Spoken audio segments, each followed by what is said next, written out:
Salam, selamat pagi saudara sekalian. Senang bisa kembali berjumpa dengan saudara dalam Light of Revival, renungan firman Tuhan yang akan memberkati kita sepanjang hari ini. Mari kita melihat ayat kita, Lukas 2 ayat yang ke-10 dan ke-11. Lalu kata malaikat itu kepada mereka, "Jangan takut, sebab sesungguhnya aku memberitakan kepadamu kesukaan besar untuk seluruh bangsa. Hari ini telah lahir bagimu juru selamat, yaitu Kristus Tuhan di kota Daud." Figuran. Ketika kita akan mengerjakan sebuah proyek atau mega proyek, maka yang paling menentukan adalah sumber daya manusia. Dan sumber daya manusia yang kita pilih haruslah sumber daya yang berkualitas. Dan saudara-saudara, sumber daya yang berkualitas itu ditentukan oleh IQ yang tinggi. Sebuah majalah mengadakan survei terhadap 199 negara di dunia dan menentukan mana negara yang IQ-nya paling tinggi. Nomor 1 jatuh pada Jepang dengan IQ 106,48. Lalu nomor 2 Taiwan, nomor 3 Hong Kong, dan nomor 4 Singapura. Saudara tahu Amerika nomor berapa? Amerika nomor 24. Orang-orang Amerika, otak mereka telah diset dengan komputer. Karena itu IQ mereka tidak melebihi orang Jepang. Lalu bagaimana dengan kita orang Indonesia? Kita orang Indonesia menduduki urutan 130 dengan IQ rata-rata 78,46. Karena itu saudara, maka jangan heran ketika kita di Indonesia, ketika kita berkendara, ada orang yang sennya kiri, beloknya ke kanan. Jangan marah saudara, 78,5. Lalu ketika kita berada di tempat-tempat umum seperti di bandara, ada peringatan, jangan merokok. Tapi yang terjadi di dalam ruangan itu bukan hanya banyak orang yang merokok, tapi AC-nya diduduki sambil merokok. Jangan jengkel saudara, jangan marah. 78,5. Lalu saudara, apakah kita yang ber-IQ pas-pasan, ber-IQ rata-rata, apakah kita tidak bisa eksis? Bisa saudara, tetapi tentu saja kita harus berusaha semaksimal mungkin. Tetapi saudara-saudara, kabar baiknya adalah bahwa Tuhan terkadang menggunakan cara-cara, menggunakan pilihan yang seringkali berbanding terbalik dengan pilihan manusia. Kalau manusia ingin mengerjakan satu proyek, dia memilih orang-orang terbaik dengan IQ tertinggi. Tetapi Tuhan, jika dia ingin menjalankan misinya, kadang-kadang dia memilih orang-orang biasa, orang-orang dengan IQ rata-rata. Saudara, ketika Tuhan ingin menyelamatkan umat manusia dari dosa, Tuhan lalu memilih seorang perawan desa dari keluarga biasa-biasa. Bukan orang yang pandai, bukan orang yang pintar. Saya rasa saudara, masih ada banyak wanita-wanita lain yang lebih pintar dari Maria. Tapi Tuhan justru memilih dia. Dia sudah memiliki tunangan, tapi tunangan juga hanyalah seorang tukang kayu.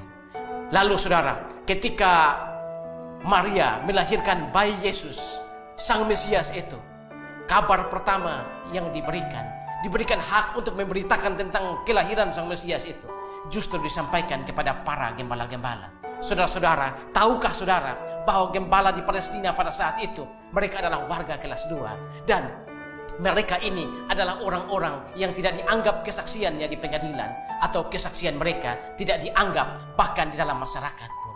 Tetapi saudara, justru berita besar tentang kelahiran Mesias ini justru disampaikan kepada para gembala, orang-orang biasa, orang-orang dengan IQ biasa, orang-orang dengan IQ yang tidak terlalu tinggi. Saudara, itulah cara Tuhan. Terkadang Tuhan memilih orang-orang dengan cara yang berbanding terbalik dengan apa yang dipilih oleh manusia. Saudara, ketika gembala itu sedang ada di padang, tiba-tiba muncullah malaikat, lalu kemuliaan Tuhan menerangi tempat itu. Saudara-saudara, bagi orang Palestina pada saat itu bertemu dengan malaikat, itu artinya kematian akan segera datang. Tetapi ketika mereka melihat malaikat itu mengatakan kepada mereka, "Jangan takut, sebab aku memberitakan kepadamu kesukaan besar untuk seluruh bangsa. Hari ini telah lahir bagimu, yaitu Kristus Tuhan di kota Daud." Saudara-saudara, lihat berita yang disampaikan oleh malaikat kepada gembala-gembala ini. Kesukaan besar bukan untuk bangsa Israel saja, tetapi untuk seluruh bangsa. Setelah itu, tampaklah sejumlah besar bala tentara surga menyanyikan puji-pujian, kemuliaan bagi Allah di tempat maha tinggi dan di bumi di antara manusia yang berkenan kepadanya. Setelah itu malaikat-malaikat kembali ke surga. Setelah malaikat-malaikat itu kembali ke surga, para gembala itu saling berkata satu sama lain, "Marilah kita pergi ke Bethlehem dan kita melihat seperti yang telah diberitakan kepada kita. Lalu gembala-gembala ini pergi ke Bethlehem dan setelah itu mereka menjumpai seorang bayi yang dibungkus dengan lampin dan berada dalam palungan, sama seperti berita yang disampaikan oleh gembala-gembala itu kepada mereka. Sesudah itu saudara, mereka gembala-gembala ini akhirnya pulang ke rumah mereka sambil memuliakan Tuhan. Saudara-saudara, mungkin setelah pulang, gembala-gembala ini kemudian menceritakan kepada keluarga mereka, kepada istri mereka, anak mereka, mertua mereka, bahwa mereka baru mendapatkan berita besar dari malaikat bahwa Mesias telah lahir. Tetapi saudara, setelah itu, bagaimana nasib para gembala ini? Apakah ada gembala yang kemudian menjadi pengusaha, percaya kepada Tuhan, menjadi pengusaha dan sukses? Apakah ada gembala yang kemudian masuk sekolah tinggi teologi dan kemudian menjadi pendeta, menggebelahkan sebuah gereja? Bagaimana nasib mereka? Alkitab diam seribu bahasa. Sama seperti orang Majus yang ketika datang menjumpai Yesus, setelah mempersembahkan emas, mur dan kemenyan, setelah itu Alkitab mencatat, setelah itu pulanglah mereka ke negeri mereka melalui jalan lain. Setelah itu ceritanya di end.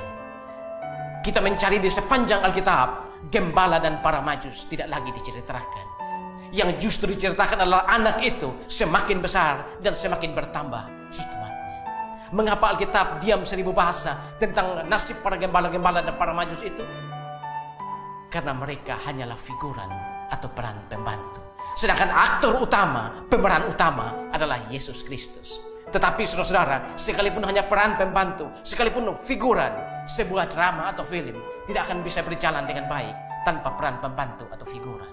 Saudara-saudara, bukan mereka yang akan menyembuhkan orang, bukan mereka yang akan membangkitkan orang mati, bukan mereka yang akan memberi makan 5.000 orang, bukan mereka yang menghapus dosa, bukan mereka yang akan naik ke atas kayu salib dan berkata, ampunilah mereka Bapa, karena mereka tidak tahu apa yang mereka perbuat. Bukan mereka di atas kayu salib yang akan berkata, tete lestai, sudah selesai. Bukan saudara, justru yang mengatakan itu adalah anak itu, Sang Mesias yang akan melakukan semua itu.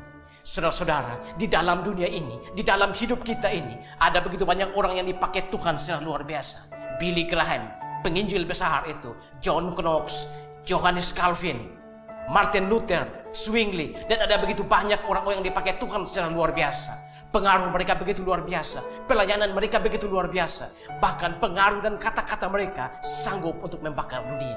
Tetapi saudara-saudara, sekalipun pelayanan mereka begitu besar, sekalipun pelayanan mereka begitu luar biasa, tetapi saudara, mereka itu tetap hanyalah figuran. Saudara-saudara, di tahun yang baru ini, sadarilah, ketika Tuhan memberikan peran kepadamu, lakukanlah peran itu dengan penuh tanggung jawab, dengan takut akan Tuhan, dan lakukanlah peran itu untuk memuliakan Tuhan.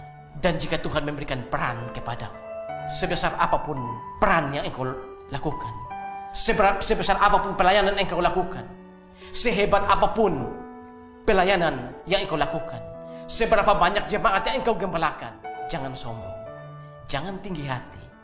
Ingat, kita semua, aku dan engkau, kita hanyalah pemeran pembantu atau figuran, sedangkan aktor utamanya adalah Mesias. Amin. Tuhan, terima kasih untuk firman-Mu pagi hari ini. Kami belajar dari firman Tuhan, bagaimana ketika berita tentang kelahiran Sang Mesias disampaikan kepada para gembala, para orang-orang kelas 2 ini.